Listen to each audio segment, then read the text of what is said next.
You are not free, or so it is popular to say these days, isn't it? Well, that may be true, and if it is, I welcome you to believe it. Even so, the popular argument to not believe in free will is weak. Here's why. So here is how the typical argument goes. I might acknowledge that most of us are free, that our decisions feel uncompelled, and that our actions have a tangible agency to them, that we seem to harm us. But this is only an intuition. Truly, the entire universe is made up of particles and laws. There are protons, neutrons, electrons, and certain laws of physics that these act by. Given a preset of arrangements and direction of motion of all the stuff in the universe, these laws and properties will simply act itself out over time, like a wound-up clock would run when it started. This view is called determinism, or rather, this basic foundational view of the universe is grounded upon both materialism and determinism. Through these two ideals, many famous speakers on the topic of free will present their argument. This argument is typically demonstrated through a thought experiment. Imagine a situation in which you have two choices. Let's say you can choose door number 1 or door number 2. In this situation, you choose door number 2. Now this may have felt free, but logic says otherwise. The proponents of materialism and determinism would say that if we were to rewind time to the exact moment you chose door number 2, you would choose door number 2 again, and again, and again. In fact, given your present neurological, psychological, and physiological condition, you would always choose door number 2 every single time. Thus, you are not free, because the outcome of your decisions could not have been any other way. A powerful argument, right? Actually, it's not all that strong. Let's break this down piece by piece. First of all, the epitome of my issue with this argument is that it's purely hypothetical.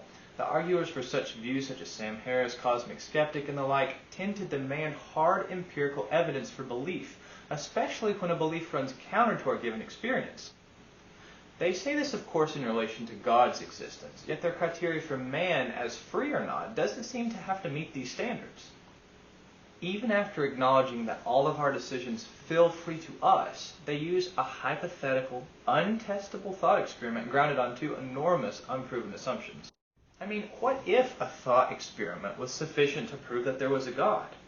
Further, what if we look at the world through an inherent bias that an immaterial realm exists, like, say, a lot of religious people may do? We then would come to enormously different conclusions with the exact same evidence. The fact is, to take a stance on an issue as complicated and controversial as free will, the best approach is always to look at the data and then determine what we believe. It is almost like materialism proves that we don't have free will, yet the only reason we believe materialism is because free will is not true. Well, whether we have free will or not is major evidence against materialism or for materialism, not the other way around. So we cannot use materialism to establish free will. Even going beyond the fact that the thought experiment of door number 1 and door number 2 is just that, only a thought experiment, it's a bad example in the first place. Even if this experiment were to happen and were true, nothing about human freedom would be proven.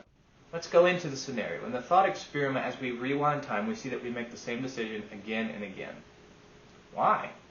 What if we rewound time and it didn't play out the same? I mean, we'll never know, right? We can't actually test this. It's not only a theoretical example, it's a theoretical example in which the results are made up. But in the spirit of Iron Manning this position, let's assume that you could do this experiment, and then it turned out that everything also did end up playing out the same as in our previous thought experiment. Cool, but what does that say about for human freedom? Really, nothing. From a logical perspective, this thought experiment just proves that if you had foreknowledge of an event, you would know that it would happen. But that's definitional.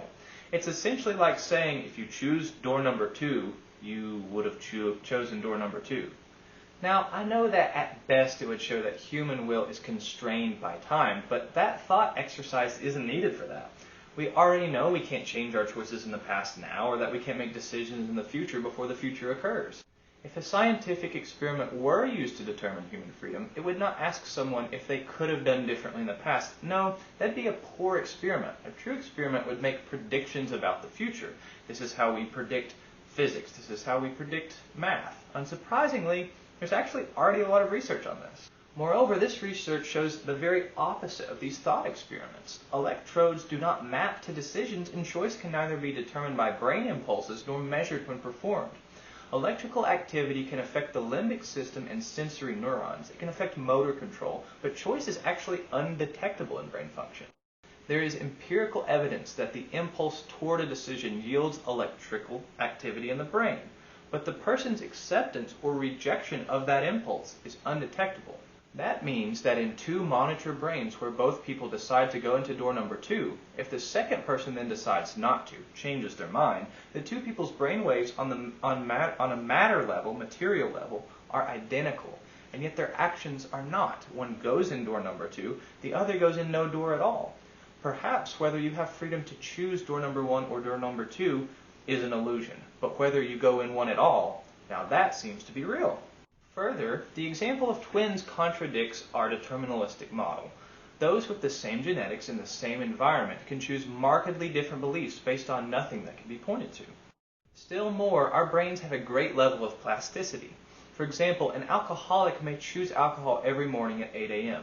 He could make a small effort to quit, but his neurons and patterns ingrained in his brain always bring him back, almost or completely against his will. The same man in the same circumstances can make different neurological pathways to where he no longer chooses to have a drink at 8 a.m. or even thinks about it. The fact is, there is empirical evidence on whether choice is a product of brain chemistry, and no current piece of evidence is in favor of such a position. It seems like choice and randomness get confused here. The sort of could have possibly done differently attitude has made its way into defining what choice is.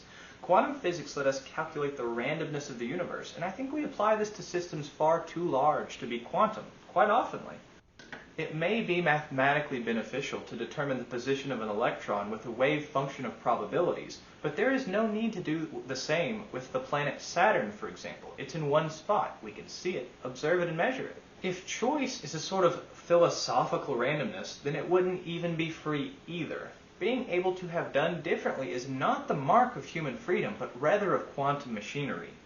If our view of choice is now, with no foreknowledge and no hypotheticals, we see that we have the capacity for multiple futures from a present tense.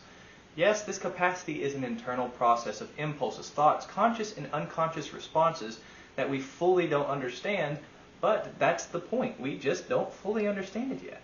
And despite no possible, or in some people's view, rational way for us to change, getting into a rut of behaviors and thought processes in the past, even if we replayed them, it seems that there is considerable evidence that we can change whether or not we will be in this rut in the future, even overcoming strong, grounded, neurological, physical, materialistic pathways.